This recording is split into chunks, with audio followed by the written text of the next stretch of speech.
भारत का office market अब तेजी से जीसीसी ड्रिवन मार्केट बनता जा रहा है। क्या भारत अब सिर्फ दुनिया का बैक ऑफिस नहीं बल्कि ग्लोबल ब्रेन ऑफिस बन चुका है? क्या दुनिया की सबसे बड़ी कंपनियां अब भारत को सिर्फ कॉस्ट सेविंग के लिए नहीं बल्कि एआई, रिसर्च, इंजीनियरिंग और इनोवेशन के ग्लोबल हब के तौर पे देख रही हैं? टीपीओ केपीओ समझ में आ गए, अब जीसीसी क्या है? सर्विसेज लेवल की कंपनीज हमारे यहाँ पे बैक ऑफिस सेटअप करती थी, अब यहाँ से प्रोडक्टाइज होना शुरू हो गया है। जो आउटसोर्स होता था वो सिर्फ बेसिक काम होता था, अभी एडवांस काम भी होता है। कॉस्ट सबसे बड़ा फैक्टर था जबकि बीपीओ और केपीओ बनाए जा रहे थे। जीसीसीज के पीछे भी वही रीजन है। Not just cost, it is about the ecosystem. कि हम बात तो कर रहे हैं टियर 2 टियर 3 सिटीज, क्या वहाँ पे इतना ग्रेड ए सप्लाई है? छोटे जीसीसी जिन्हें की शायद ग्रेड ए सप्लाई की जरूरत नहीं, इन शहरों में जरूर जाते हुए आप देखेंगे। इस समय का जो थोड़ा डिस्टर्ब सा वर्ल्ड ऑर्डर है उसका आउटकम है, तो ये कितना स्टेबल होगा? जितना थोड़ा बहुत अनस्टेबल, आई थिंक अपॉर्चुनिटी उतना ही बढ़ेगा। बेंगलुरु और हैदराबाद से कहानी निकल के थोड़ी आगे बढ़ रही है। जैसे जैसे बैंगलोर और हैदराबाद एक सर्टेन रेंटल के बियॉन्ड पहुंचता जाएगा, यहाँ से ग्रेजुअल शिफ्ट होगा। क्या हमारे छोटे शहर उसके लिए तैयार हैं? बैकग्राउंड इंफ्रास्ट्रक्चर ऑलरेडी सेटअप हो गया है, तो I think that getting ready, I would say कि थोड़ा स्लो एंड स्टेडी है। इंफ्रास्ट्रक्चर तो बन गया लेकिन लोग नहीं मिले आप। इंदौर, कोयम्बटूर, इवन देहरादून, वहाँ पे मूव होना शुरू हो जाएगा जैसे जैसे ये पूरा का पूरा इंफ्रास्ट्रक्चर बिल्ड हो जाएगा। क्या मैं इससे ये मानूं कि इन शहरों में अब तक जो रियल एस्टेट का डिमांड था वो अब यहाँ से पीक आउट करेगा? रैंडम सप्लाई नहीं आएगा, it will be more demand driven. Gradual होगा, स्लो होगा, बट इवेंचुअली होगा। एआई एंड ऑटोमेशन लगभग हर सेक्टर को उसी तरह इंपैक्ट करेगा जैसा आज हम आईटी को देख रहे हैं। ये एक नया डिसरप्टर है जो एक नया डिमांड क्रिएट करेगा। एआई के चलते सारे के सारे सेक्टर्स डिसरप्ट होंगे, बट वो ज्यादा इनेबल करेगा हमारे ग्रोथ को लेके।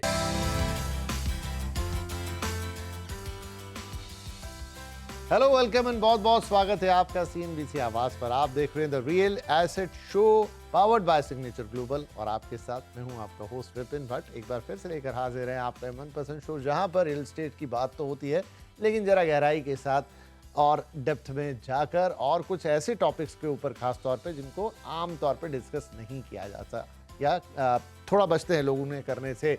और ऐसा ही एक टॉपिक आज आपके लिए, ऐसे एक सब्जेक्ट रियल एस्टेट का आपके लिए लेकर आएंगे जिसकी चर्चा बहुत ज़्यादा है लेकिन समझ और अंडरस्टैंडिंग काफ़ी कम है, एंड दैट इज़ जीसीसी। अब जीसीसी काफ़ी सारे लोग पहचान गए होंगे लेकिन बहुतों को ये भी लगेगा कि ये क्या भला है, राइट? तो शुरुआत करते हैं कि क्या भारत अब सिर्फ दुनिया का बैक ऑफिस नहीं बल्कि ग्लोबल ब्रेन ऑफिस बन चुका है? धीरे धीरे आपको समझ में आएगा। क्या दुनिया की सबसे बड़ी कंपनियां अब भारत को सिर्फ कॉस्ट सेविंग के लिए नहीं बल्कि एआई, रिसर्च, इंजीनियरिंग और इनोवेशन के ग्लोबल हब के तौर पे देख रही हैं? और क्या यही वजह है कि देश के कमर्शियल रियल एस्टेट में एक नया बूम दिखाई दे रहा है जहां अगले 2 साल में होने वाली हर दूसरी ऑफिस डील जीसीसी यानी ग्लोबल कैपेबिलिटी सेंटर्स करते हुए नजर आएंगे?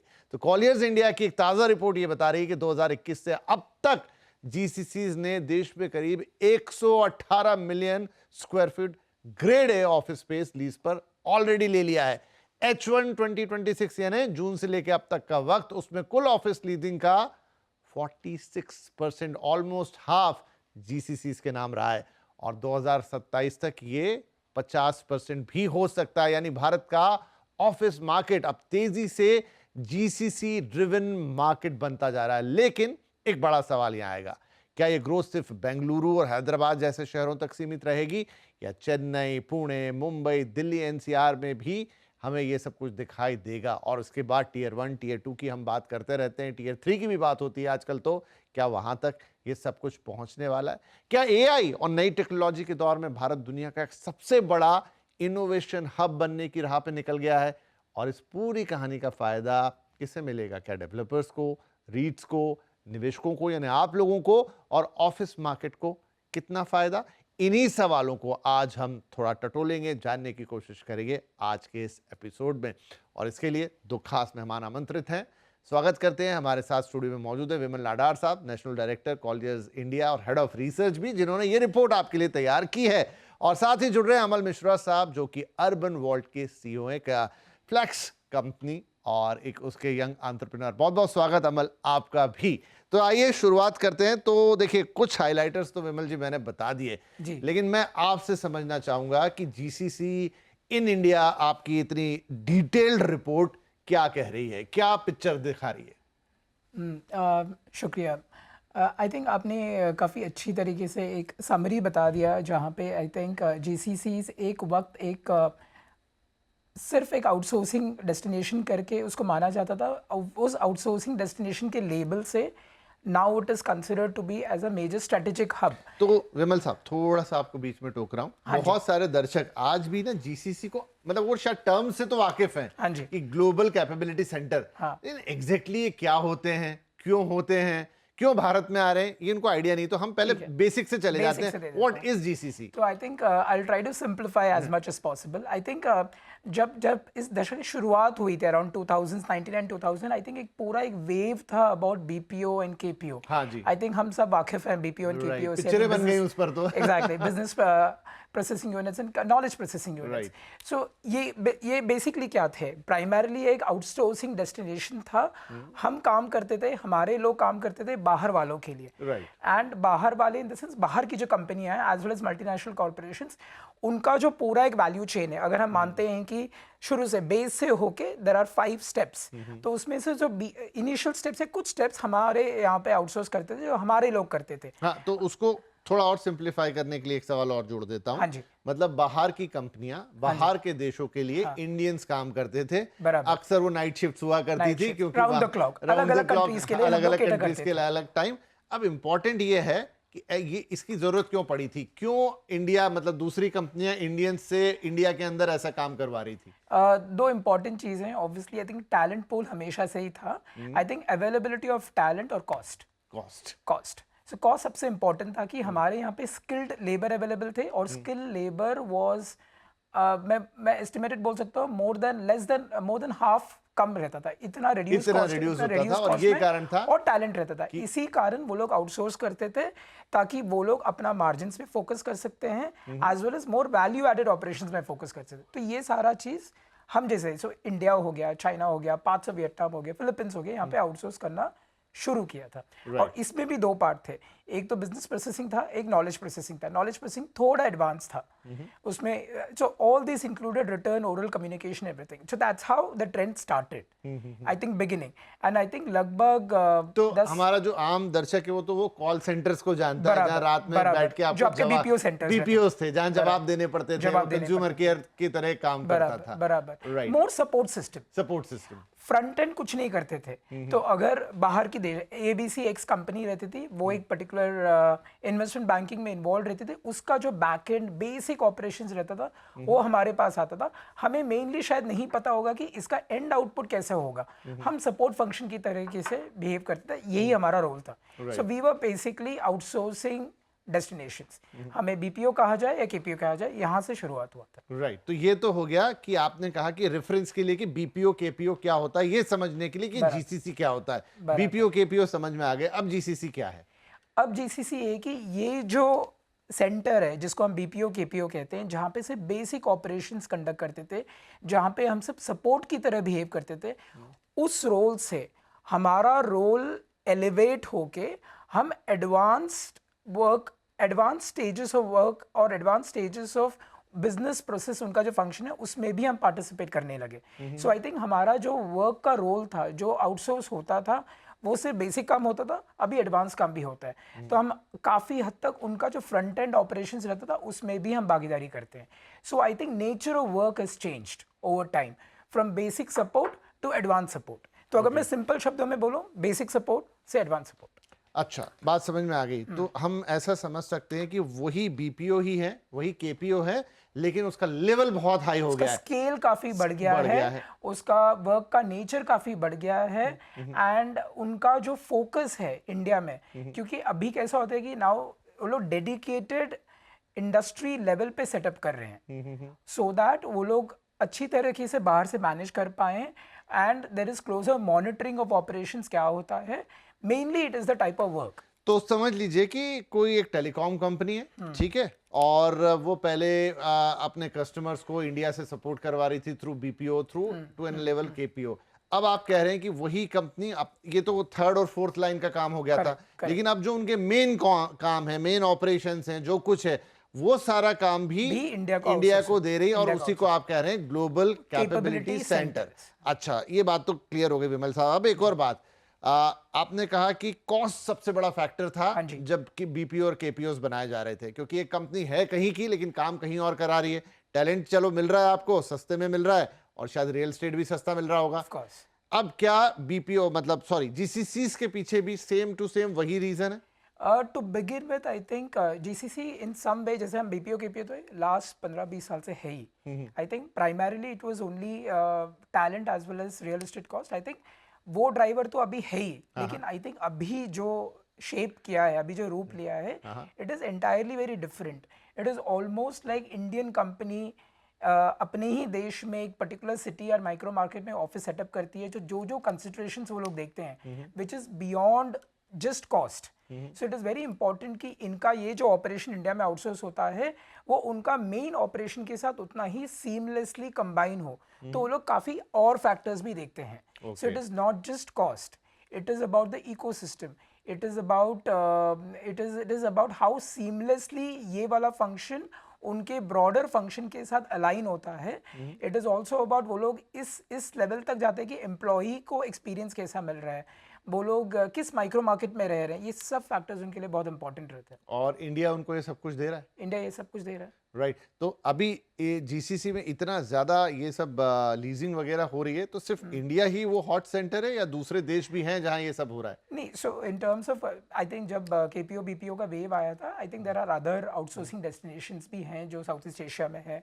चाइना बिल्कुल है, वियतनाम है, फिलीपींस है, पोलैंड है, रोमानिया है, ये सारा आउटसोर्सिंग बकेट्स है। एंड इसमें अगर हम लोग देखेंगे ऑब्वियसली फैक्टर्स जैसे हैं, अपना टैलेंट पूल है, the pool of talent, the quantum, फिर उस quantum is available at a certain cost, तो वो कॉस्ट हो गया। रियल एस्टेट कॉस्ट तो हो ही गया, type of real estate availability ये भी इंपॉर्टेंट रहता है, एज वेल एज इकोसिस्टम कैसा है। इकोसिस्टम अगर हम बात करते हैं, क्योंकि गवर्नमेंट का पुश पॉलिसी एनवायरनमेंट के वजह से जो एनवायरनमेंट क्रिएट होता है, is it conducive for any company to set up GCC in India, ये सारा फैक्टर्स है। ये सारा फैक्टर्स जब हम एनालाइज करते हैं, कंपेयर करते हैं, इंडिया हैज एन एज।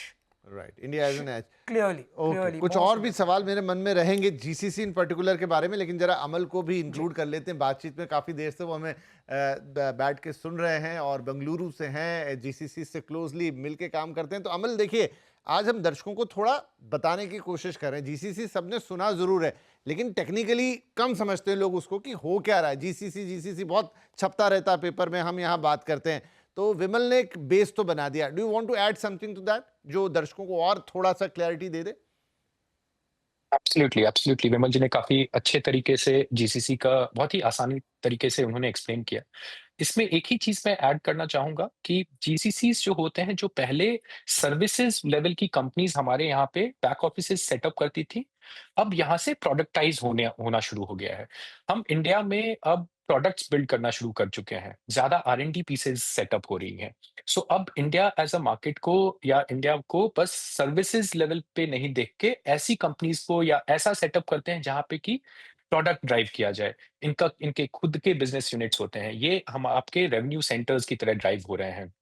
दूसरा बात जो कि विमल जी ने भी इस पे टच अपॉन किया वाज़ द गवर्नमेंट पुश, जो कि इनको अच्छी तरीके से मिल रहा है। Second part is India as a market. ये जो बड़ी-बड़ी जीसीसी हैं, वो इनको India as a market also they are seeing as a very, very large market, जिसमें कि जो इनके प्रोडक्ट्स हैं, जो कि हमेशा यहाँ से क्या होता था, यहाँ पे हम बैक ऑफिस का काम करते थे बाहर देशों के लिए, वो अब यहाँ का प्रोडक्ट यहाँ पे सेल करने के हिसाब से भी देख रहे हैं।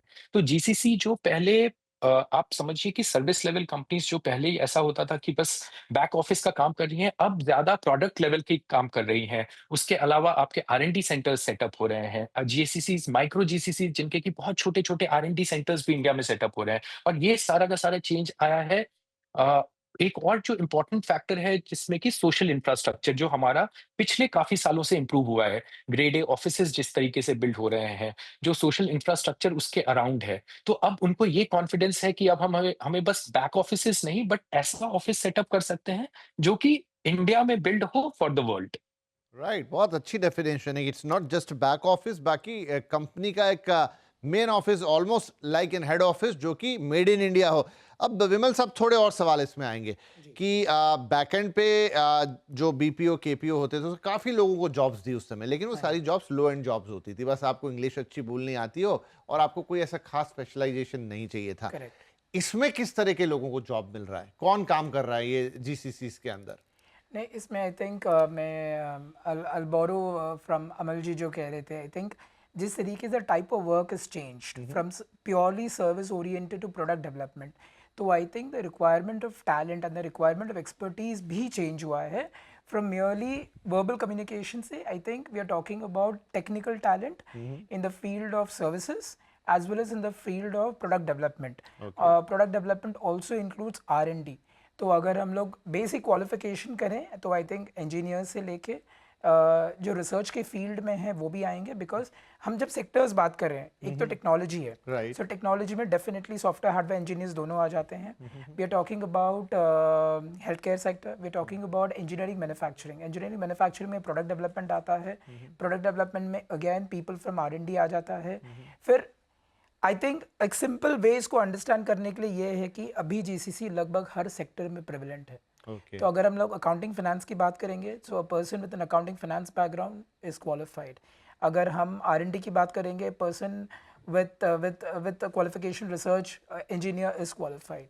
हेल्थ केयर रहेंगे तो management graduate probably with health care exposure वो क्वालिफाइड है। भले ही 2-3 सेक्टर्स का ज़्यादा कॉन्सेंट्रेशन है, पर I think we are talking about not just graduates, we are talking about post grad proper, जिसको हम थोड़े कॉम्प्लिकेटेड शब्द में जब स्टेम टैलेंट बोलते हैं, which is science and technology और ये इंजीनियरिंग ग्रेजुएट्स, तो आई थिंक ये सारा जो पूल है ये पूरा रेलेवेंट पूल हो जाता है, who is more employable in right. तो ये काफी हाई एंड जॉब्स हो गए, काफी हाई एंड जॉब्स, ये मिडिल या लो एंड जॉब्स के मुकाबले high and jobs and high paying jobs रहेंगे।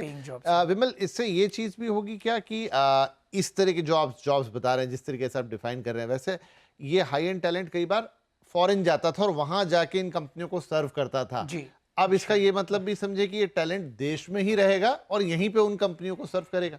सो देयर इज अ पॉसिबिलिटी, क्योंकि हम बात कर रहे हैं कि एम्प्लॉयमेंट अपॉर्चुनिटीज़ की, and plus I think globally जब सिचुएशन, अगर हम अभी भी ग्लोबल ऑर्डर की बात करें, I think overall there is cost pressure. अगर बहुत ही सिंपल वे में अगर बात करें, आउटसोर्सिंग कोई भी इंसान क्यों करता है? आउटसोर्सिंग इसलिए करेगा क्योंकि मुझे मेरा कॉस्ट बचाना है, ताकि मैं मेरा प्रॉफिटेबिलिटी इंप्रूव करूं।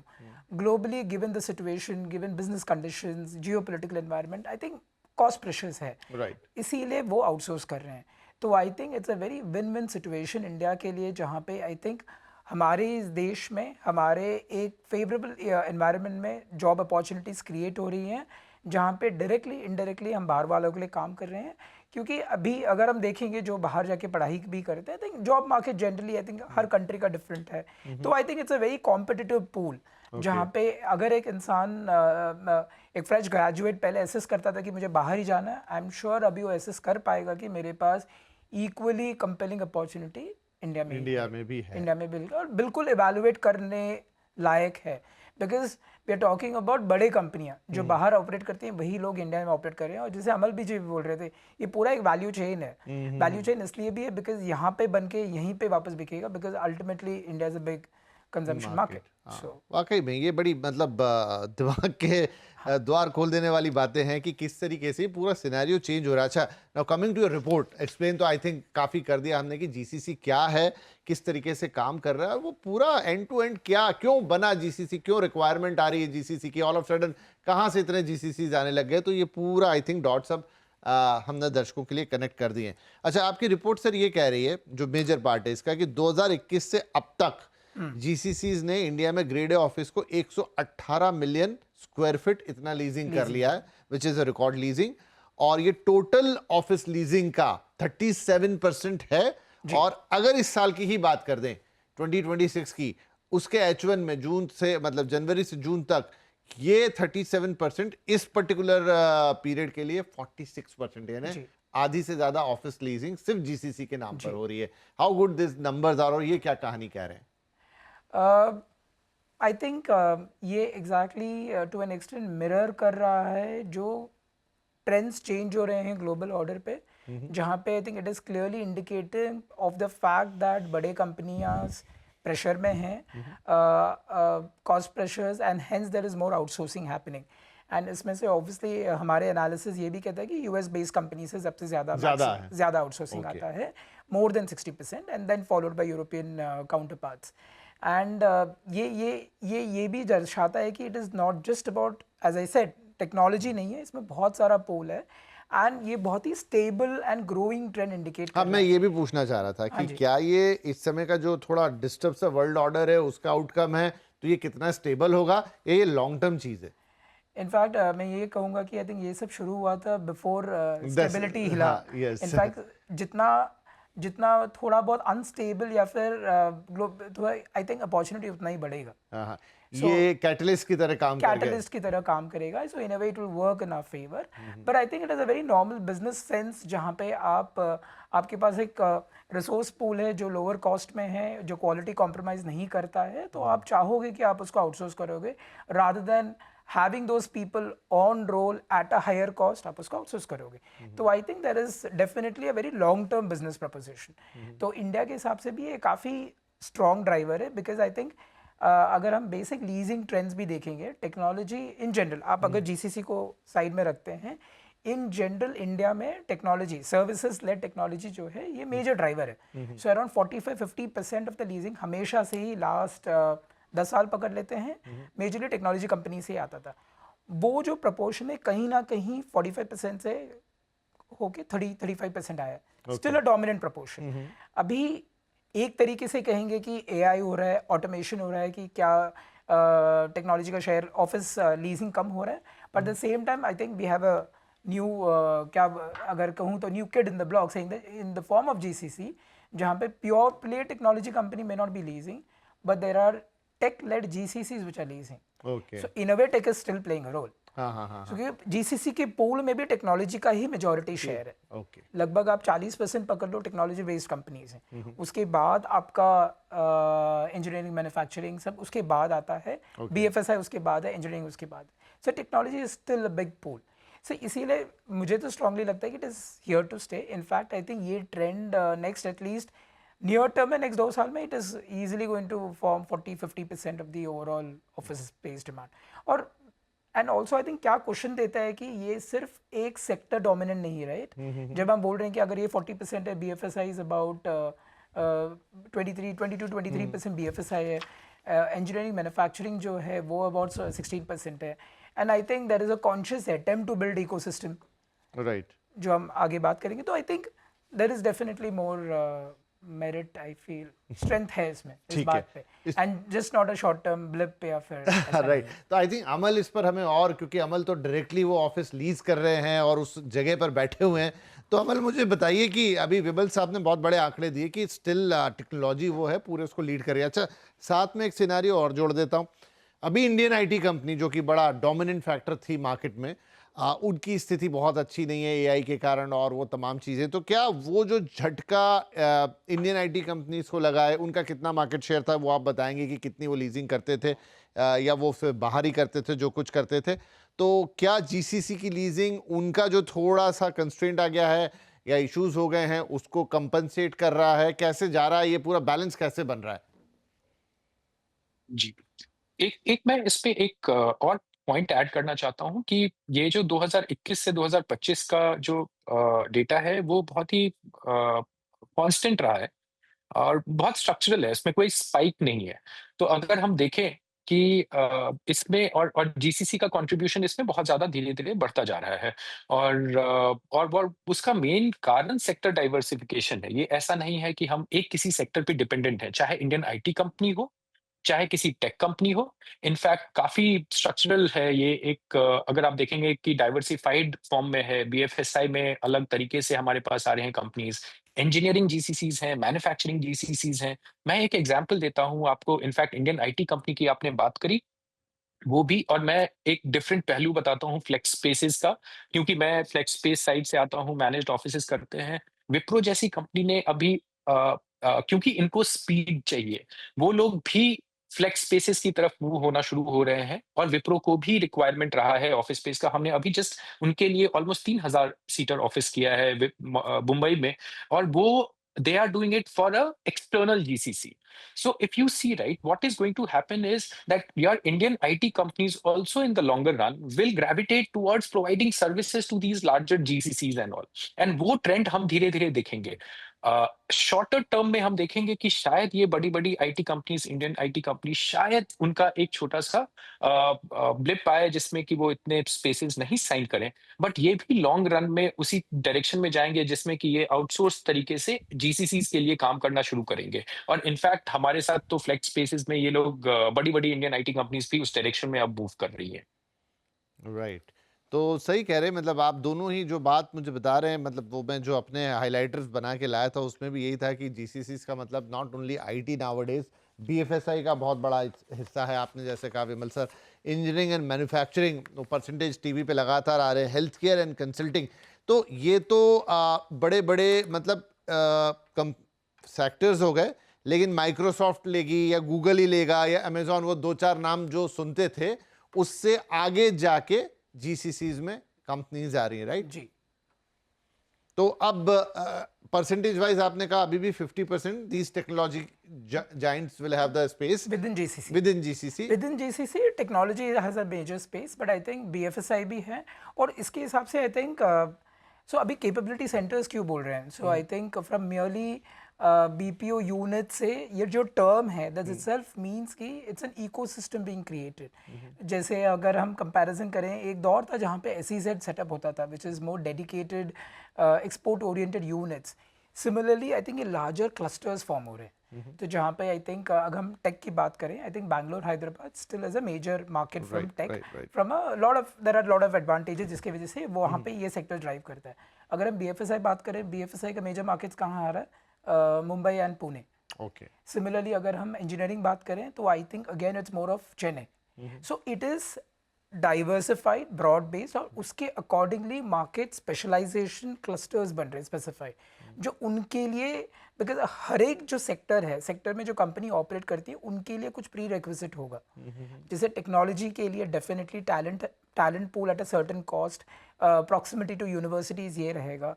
तो अगर हम इंजीनियरिंग मैन्युफैक्चरिंग बात करेंगे, they would prefer to be closer to larger industrial setups, because वहाँ पे प्रोडक्ट इंजीनियरिंग भी होगा, R&D भी होगा। अगर हम BFSI की बात करें तो BFSI में उनके लिए सबसे important part is also digital infrastructure, in addition to be closer to main market में उनको रहना पड़ेगा, मेन कमर्शियल मार्केट में रहना पड़ेगा, जिसके वजह से फ्रंट एंड मार्केट्स में रहेंगे। तो आई थिंक अभी इस हद तक उनका स्पेशलाइजेशन हो गया है कि with in GCC her sector के रिक्वायरमेंट डिफरेंट है। ओके। किस मार्केट में ऑपरेट करेंगे, क्या एस्पेक्ट्स वो लोग देखते हैं, वाई लीजिंग, वो भी डिफरेंट हो गया है। तो इसीलिए आई थिंक एक एनालॉजी अगर बात करें तो आई थिंक फ्लेक्स एक छोटा सा कंपोनेंट था लीजिंग का, flex is becoming main stream, similarly GCC is becoming main stream. So अगर एक GCC लीजिंग हो रहा है तो उसमें बहुत सारे एस्पेक्ट्स देखते हैं। It is not just about एक कॉस्ट इफेक्टिव डेस्टिनेशन हो गया जहाँ पे रेंटल आपका $100 है, वहाँ पे आपको टैलेंट पूल है। It is just not about इतना नहीं है सर, इतना बेसिक नहीं है, देयर आर मोर कंसिडरेशंस।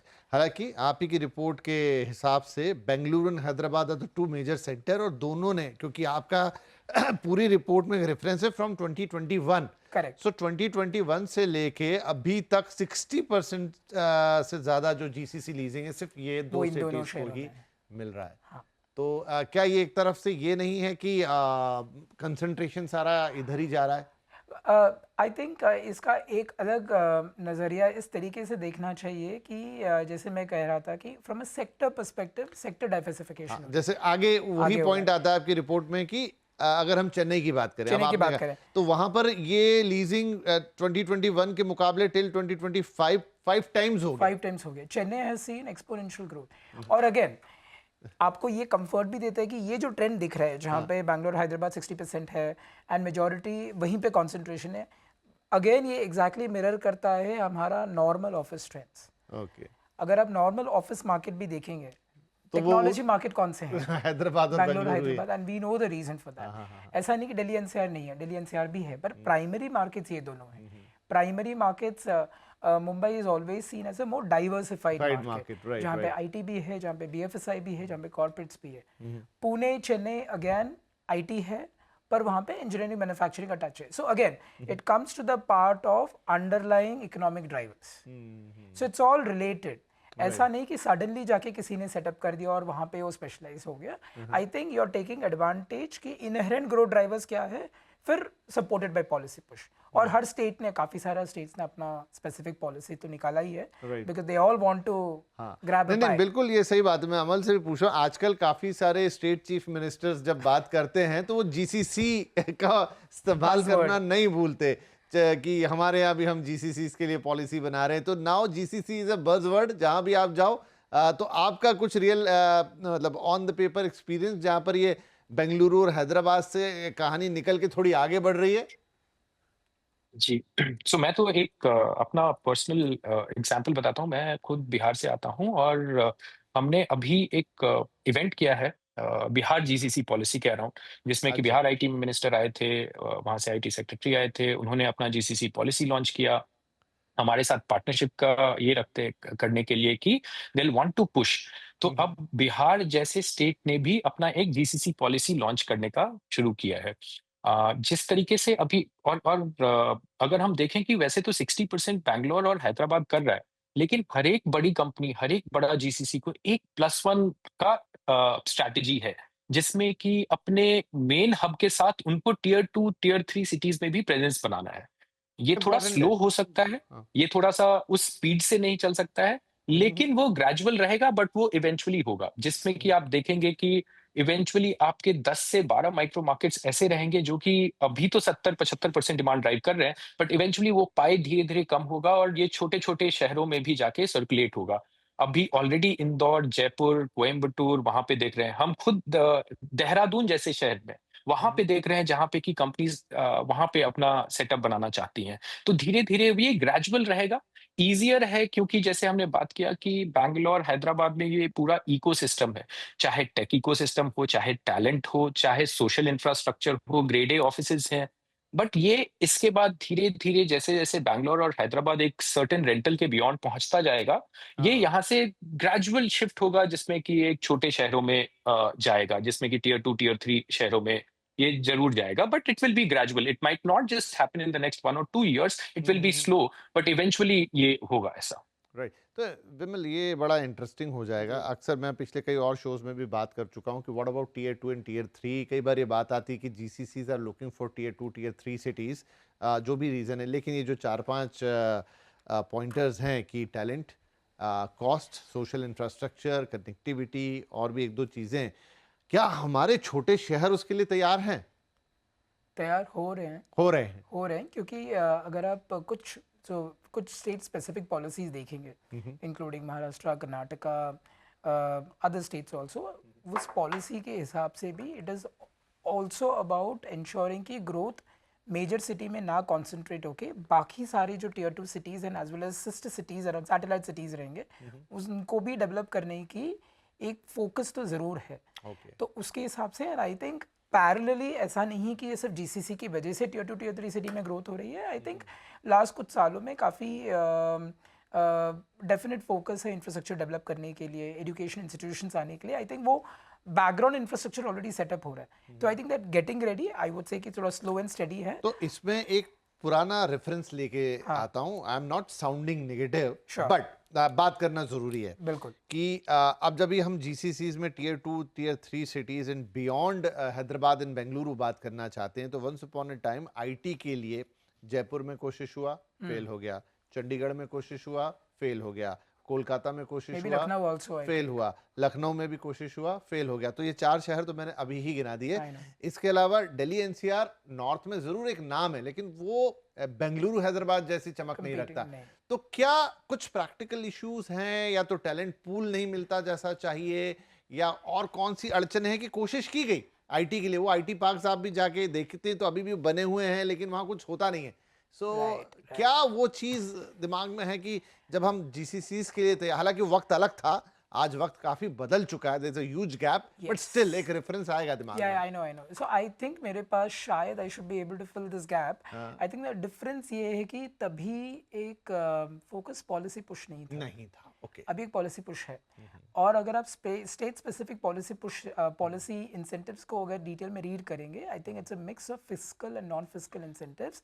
जो इंसेंटिव्स आप डेवलपर्स को दोगे to set up offices there, so ultimately they need motivation, why will they set up, बाकी सब इंफ्रास्ट्रक्चर है, ultimately it's also about cost, right. I think वो एक डिफरेंस है अभी और तभी में। तो मुझे लग रहा है वो एक फैक्टर ड्राइव करेगा about the state policy incentives and how effectively they are implemented, जिसकी वजह से people will be keen to set up business houses. Right, पहले भी मुझे लगता है पॉलिसी रही होगी, तभी वो जो इंफ्रास्ट्रक्चर है वो दिखता था, लेकिन वो मतलब जिसे कहना चाहिए ना कि it's not It was complete. not focused and directed कि हमें करना, जैसे आई थिंक SEZ अभी क्यों स्क्रैप हो to an extent, I think एक हद तक उसका ऑब्जेक्टिव मीट हो गया था, there were certain dedicated units.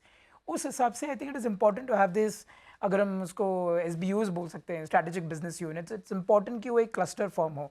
जैसे मैन्युफैक्चरिंग में हम बात करते हैं, मैन्युफैक्चरिंग में भी आजकल यही हो रहा है कि we need zones, we need clusters, ताकि उस क्लस्टर में वो फोकस्ड एक्टिविटी हो, Right. उस क्लस्टर में वो इंफ्रास्ट्रक्चर हो। सिमिलरली ये होना जरूरी है, राइट तभी वो पिकअप होगा। Right right. अमल, टैलेंट के पॉइंट ऑफ व्यू से बताइए। हाँ, आप कुछ बोल भी रहे थे, मैं इसमें टैलेंट वाला हाँ सवाल। जी जी। जी जी, प्लीज प्लीज। हाँ हाँ, तो टैलेंट, क्योंकि अभी भी ना, ये तो मैं आईटी की बात कर रहा था, और ये पाया गया कि आईटी का वो जो मेजॉरिटी ऑफ टैलेंट है ना, वो आपको Hyderabad, Bengaluru and towards south ही मिलता था, और वो बिल्कुल रेडी नहीं था कि वो छोड़ के जयपुर पहुंचे, लखनऊ पहुंचे, या कोलकाता चला जाए, या फिर एनसीआर पहुंच जाए। इसलिए भी ये एक इशू आया। इंफ्रास्ट्रक्चर तो बन गया, लेकिन लोग नहीं मिले आपको। इसका इसका कारण था कि पहले के जो आईटी कंपनीज थे उसमें जो जिस लेवल का स्केल्ड अप टैलेंट रिक्वायरमेंट होता था वो हमेशा से साउथ में ज्यादा प्रेवलेंट था, ज्यादा प्रेजेंट था। Whether it be colleges, engineering colleges आप देखें, या जिस तरीके का इंफ्रास्ट्रक्चर भी था, सब कुछ साउथ में प्रेजेंट था। इनफैक्ट पिछले 3-4 साल में you will be surprise to know कि आपका काफी मूवमेंट जयपुर जैसे शहर में, इंदौर जैसे शहर में, इन सब शहरों में हुआ है। एंड इसमें एग्जैक्टली जो विमल जी ने पॉइंट रखा कि जो पॉलिसी पुश रहा है गवर्नमेंट के साइड से, उसका बहुत बड़ा रोल रहा है। वो जो पुराने टेक पार्क्स थे, आईटी पार्क्स थे, जो आपको शायद पूरे खाली लगते थे आज से 10 साल पहले, थोड़ी-सी चीज़ें वो बदल रही हैं। आप चाहे जयपुर जाओ, इंदौर जाओ, मेरे पास तो अभी फर्स्ट हैंड इन्फॉर्मेशन है जिसमें कि कंपनीज़ ने सेटअप किया है वहाँ पे ऑफिसेज़। हमारे जैसे फ्लेक्स स्पेस के ब्रांड्स हैं वहाँ पे जो कि सेटअप हो चुके हैं, और क्योंकि वहाँ पे डिमांड ड्राइवर्स हैं। अपार्ट फ्रॉम जीसीसीज़, इन शहरों में इनके हीरो स्टार्टअप्स भी हैं, जो स्टार्टअप्स में भी काफ़ी जैसे अगर हम बात करें जयपुर से, तो जयपुर में भी काफ़ी अच्छे सारे स्टार्टअप्स वहाँ पे सेटअप हुए हैं, काफ़ी बड़ी स्टार्टअप्स वहाँ पे सेटअप हुई हैं। और एक हीरो स्टार्टअप सेटअप होने के बाद वो डिमांड ड्राइव करता है, वो एक कोशिश करता है कि मैं और सारी कंपनीज़ को यहाँ पे सेटअप करूँ, एंड देन ये ग्रेजुअल रहेगा, बट मुझे लगता है कि धीरे-धीरे in cities like Jaipur, Indore, Coimbatore, even Dehradun, वहाँ पे मूव होना शुरू हो जाएगा जैसे-जैसे ये पूरा का पूरा इंफ्रास्ट्रक्चर बिल्ड हो जाए। पता है विमल जी, इसमें मैं ना एक बहुत लार्जर स्टोरी देखता हूँ। ये तो अभी हम जीसीसीस की बात कर रहे हैं, लेकिन अगर आप इससे देखिए कि जिन भी शहरों के हम नाम ले रहे हैं, जयपुर हुआ, इंदौर हुआ, लखनऊ हुआ, दूसरे कोई भी शहर या टीयर 2 सिटीज़, यहाँ पर जब जीसीसीस जा रहे हैं या बड़ी कंपनीज जा रही हैं और बाकी का टैलेंट पूल जाएगा या होगा वहाँ पर, तो आपको इसके लिए बाकी चीज़ें भी चाहिए, आपको इसके लिए एक अच्छा सोशल इंफ्रास्ट्रक्चर चाहिएगा, तो वहाँ एक पुश आएगा। आप देखेंगे बड़े बड़े स्टोर्स वहाँ पहुँच रहे हैं, अच्छे रेस्टोरेंट खुल रहे हैं, स्कूल्स, कॉलेज, हॉस्पिटल्स। नंबर 2, वहाँ पर कनेक्टिविटी में भी सरकार इंप्रूव करने की कोशिश करेंगे। जो हमारे एयरपोर्ट्स वगैरह डेवलपमेंट हो रहे हैं, मास मास ट्रांसपोर्ट वाली बात हो गई। आजकल कई शहरों में मेट्रो ऑलमोस्ट बन के तैयार है। And thirdly, real estate, housing की डिमांड, क्वालिटी हाउसिंग की डिमांड। तो ये सिर्फ इतना नहीं है कि ये वहां पहुंच गए और ये कहानी काफी बड़ी है। ये एक साइकिल को ड्राइव करेगा। हाँ, तो तो वो क्या, जो डोमिनो इफेक्ट जो बोलते हैं, हाँ, तो वो जरूर होगा। तो क्या मैं इससे ये मानूं कि इन शहरों में अब तक जो रियल एस्टेट का डिमांड था, अगर रेजिडेंशियल रियल एस्टेट मानूं, इवन कमर्शियल भी या रिटेल भी, वो अब यहाँ से पीक आउट करेगा, डिमांड ज़्यादा आएगी, रेट्स पे भी उसका इम्पैक्ट आएगा, बड़े डेवलपर्स वहाँ पहुँचते हुए दिखाई देंगे। क्या होगा सिनेरियो?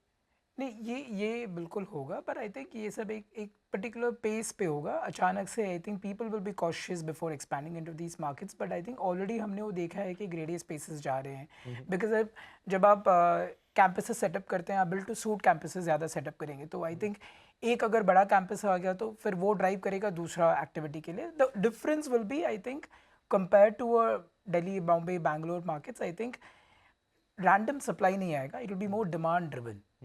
डिमांड है तो रेलेवेंट सप्लाई आएगा, बिकॉज ये सब GCCs grade B, grade C, ये सारे प्रेमाइसेस में सेटअप नहीं होगा, ये काफ़ी हद तक स्टेट ऑफ द आर्ट ही होगा। तो आई थिंक डिमांड ड्रिवन है, तो उस लोकेशन पे होगा जहाँ पे social infrastructure, physical infrastructure intact है, तो आई थिंक ये डेफिनेटली होगा। पर द गुड पॉइंट इज़ ये बहुत ही अब्रप्ट रैंडम नहीं होगा। आई थिंक ये काफ़ी कैलकुलेटेड मूव रहेगा, जिस हिसाब से आई थिंक ग्रोथ जो हम पहले बोल रहे थे, अगर इन सब शहरों में 10 साल पहले कैंपसेस बिल्ड हुए पर आई डोंट थिंक सो इतना ऑक्यूपेंसी हुआ, आई थिंक वो वाला फैक्टर को थोड़ा चेक पे रहेगा कि अभी जहाँ डिमांड है वहीं पे हो, पर ये फैक्टर होना ज़रूरी है। एंड इसके अकॉर्डिंगली ऑब्वियसली रेजिडेंशियल डिमांड आएगा, बिकॉज अगर हम इस टाइप की टैलेंट बात कर रहे हैं तो वो टैलेंट एक particular type of residential premises में रहेंगे, so obviously there will be demand for rental housing, there will be demand for ownership housing, and retail का डिमांड होगा, ब्रांच सेटअप होंगे, मॉल सेटअप होगा।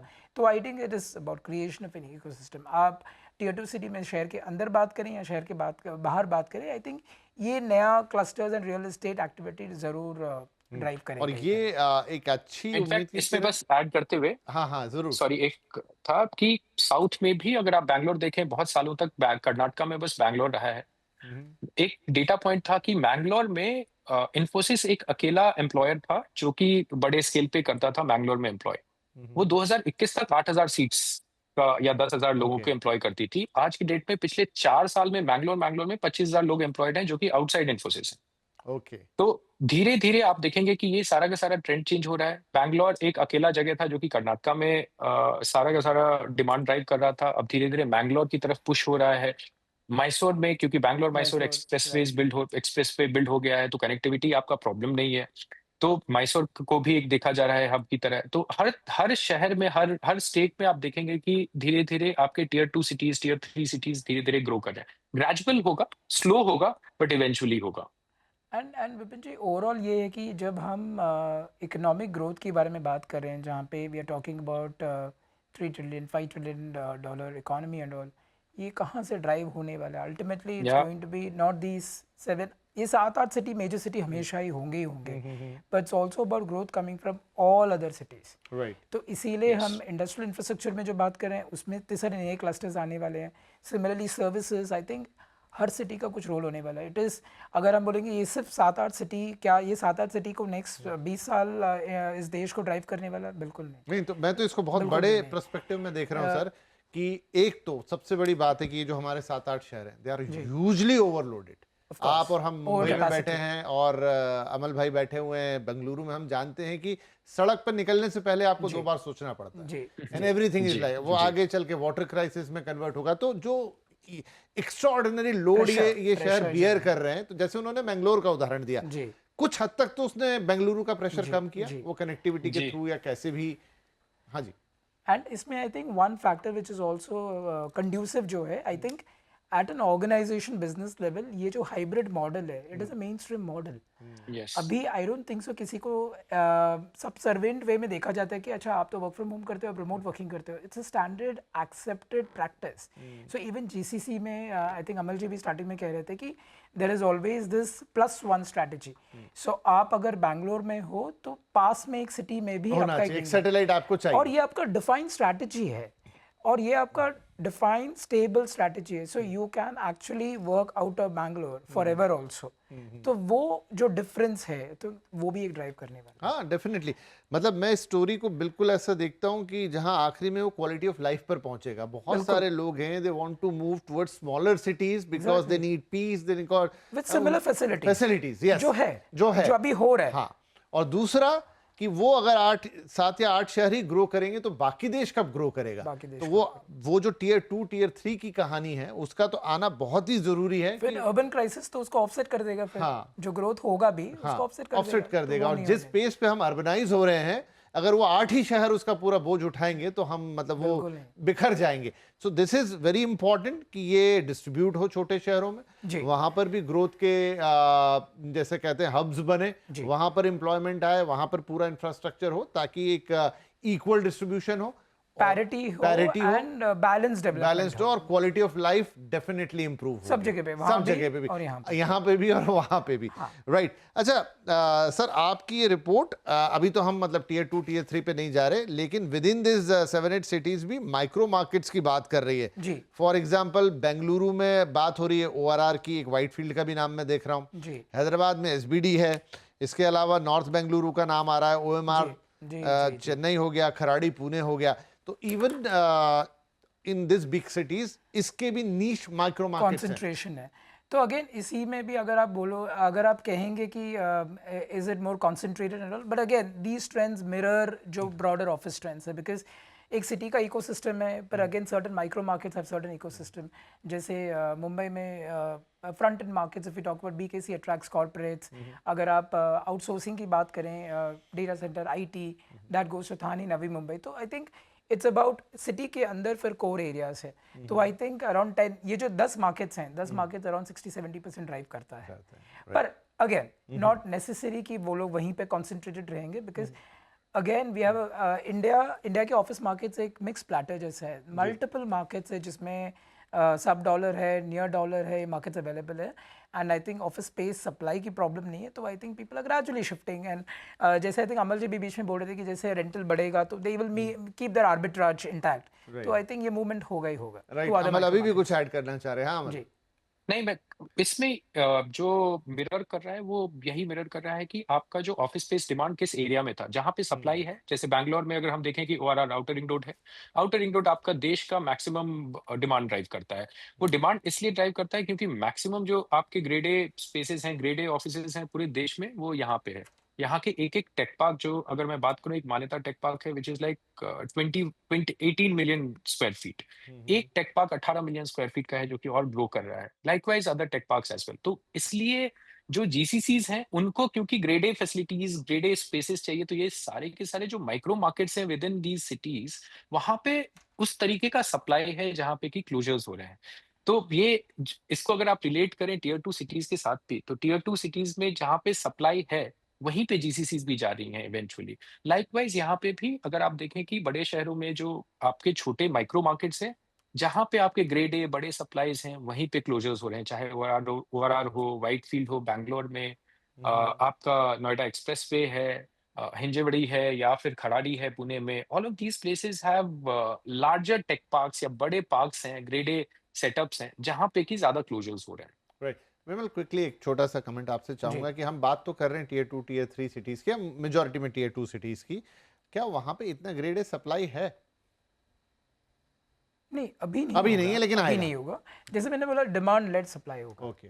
ऐसा नहीं होगा कि सप्लाई लेकिन एक बनाएंगे और काफी। इसमें चीज ऐड कर, सॉरी प्लीज। No problem. या एक नैनो GCCs या छोटे GCCs जिन्हें कि शायद ग्रेड ए सप्लाई की जरूरत नहीं हो, जिनको अच्छा। कि 300, 400, 200 लोगों की जरूरत हो, जिन्हें कि शायद 1 मिलियन स्क्वायर फीट का रिक्वायरमेंट नहीं हो, 5 लाख स्क्वायर फीट का रिक्वायरमेंट नहीं हो, ऐसा डिमांड मुझे लगता है कि इन शहरों में जरूर जाते हुए आप देखेंगे, जिसमें कि इनके लिए कॉस्ट आर्बिट्राज भी होगा। इनके लिए ये एक ऐसा GCC होगा जो कि 1000 लोग, 2000, 5000 लोगों की नहीं होगा, शायद 100-200 लोगों का होगा, और उनको उनको उस तरीके का स्पेस टियर 2 सिटीज में मिलेगा। एंड ग्रेजुअली जब ये ट्रेंड आएगा, तो आई एम श्योर बड़े डेवलपर्स भी वहां पे जाएंगे, एंड बड़े developers will set up their grade A spaces. Right. और आई थिंक एक और चीज़ ने हेल्प किया during post pandemic. I think tier 2 cities में फ्लेक्स स्पेसेस काफ़ी हद तक एंट्री किए थे। तो आई थिंक वो हद तक एस्टेब्लिश हो चुका है कि people, so hub and spoke model जिसको बोलेंगे, satellite offices being there in smaller cities flex spaces के तौर पे। सो वो state of the art grade नहीं होगा, लेकिन लगभग ग्रेड ऑफिस सेटअप हुआ है। सो उस वजह से भी आई थिंक टियर 2 सिटीज़ थोड़े लाइमलाइट में हैं कि चलो वहाँ पे फंक्शनिंग शुरू हो चुके हैं, ऑफिसेज हैं, एंड वो it's a part of the hybrid model. Right. अच्छा, अब आते हैं क्योंकि हम शो के अंत की तरफ पहुंच रहे हैं, towards the end of the show. आपकी इस रिपोर्ट का जो मुझे सबसे बड़ा और इंथुजियास्टिक हाईलाइट लगा वो ये था कि ये अगले 2 साल की भी बात कर रही है, यानी फ्यूचर की भी बात कर रही है, और उसके हिसाब से ये फ्यूचर काफ़ी ब्राइट है, लेकिन कितना वो आप बताएंगे? आई थिंक अभी आपने फर्स्ट हाफ का आपने नंबर कहा था कि अबाउट 46% ऑफ द लीजिंग, सो हमारा एस्टिमेट है कि अबाउट 36-37 मिलियन स्क्वायर फीट हुआ था, उसमें से लगभग 17 मिलियन स्क्वायर फीट तो जीसीसीज का ही है। सो इस साल तो डेफिनेटली हमें भी लग रहा है कि GCC leasing should be easily close to 35-40 million square feet.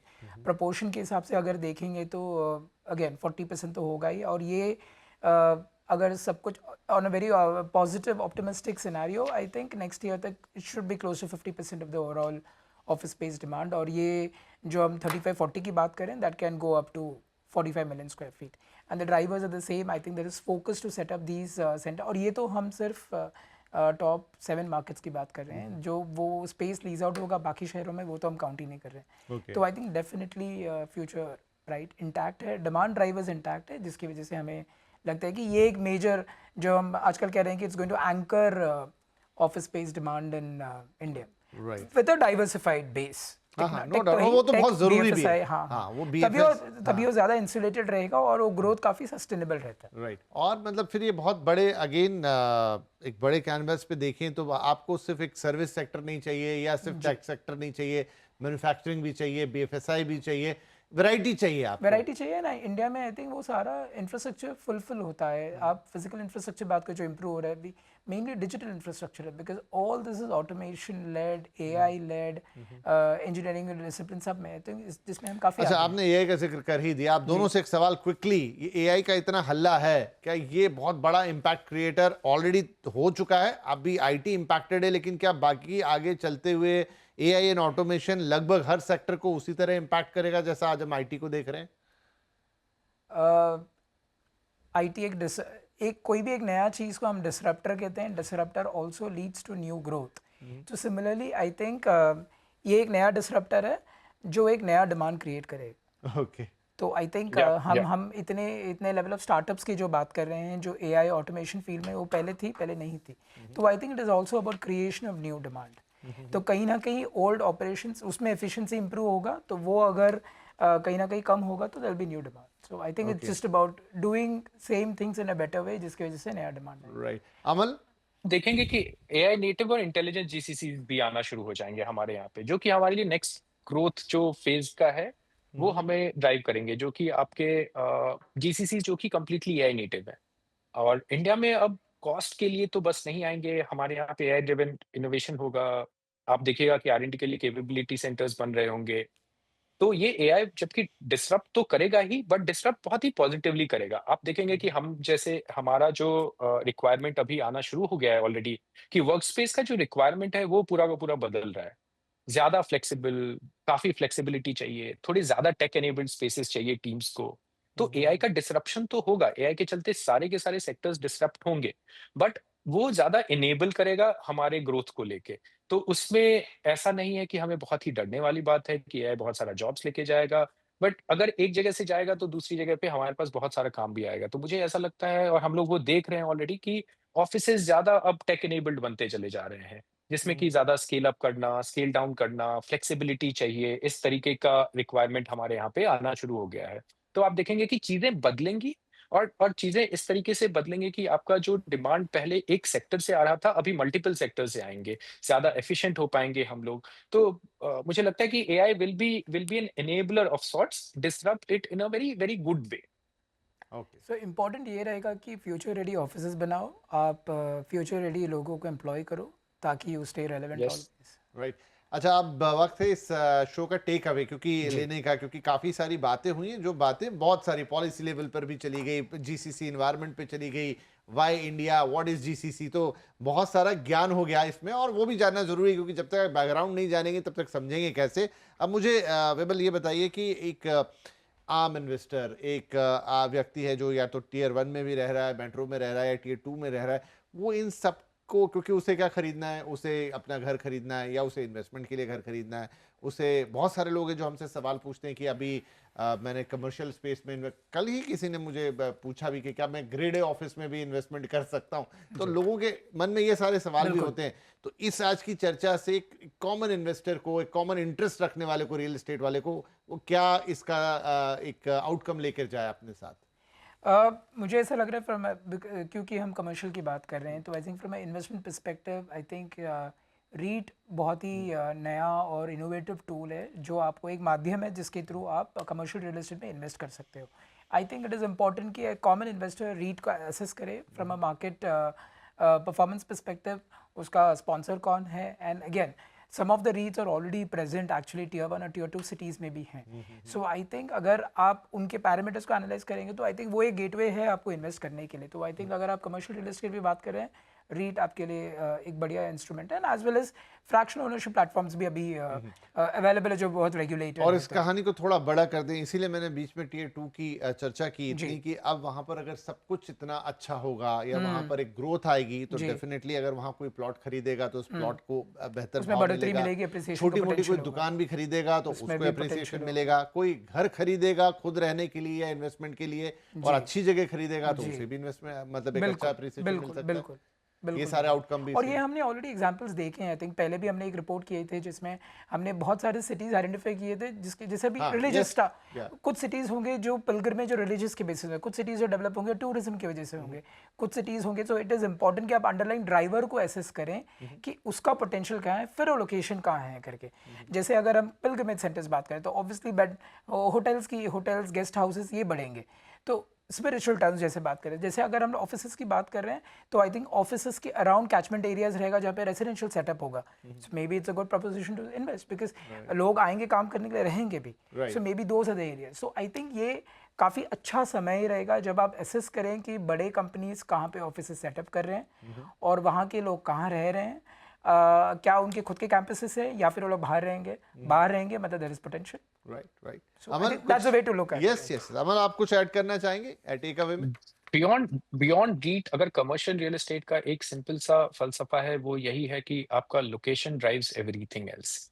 अगर हम रीट्स देखें तो मोस्ट ऑफ द रीट्स आप देखेंगे कि ग्रेजुअली और बहुत सारे रीट्स हमारे यहाँ पे मार्केट में आएंगे. इंडियन मार्केट अभी बहुत ही नेसेंट स्टेज में है रीट का, बहुत ही अर्ली है, and most of the रीट्स have given solid returns.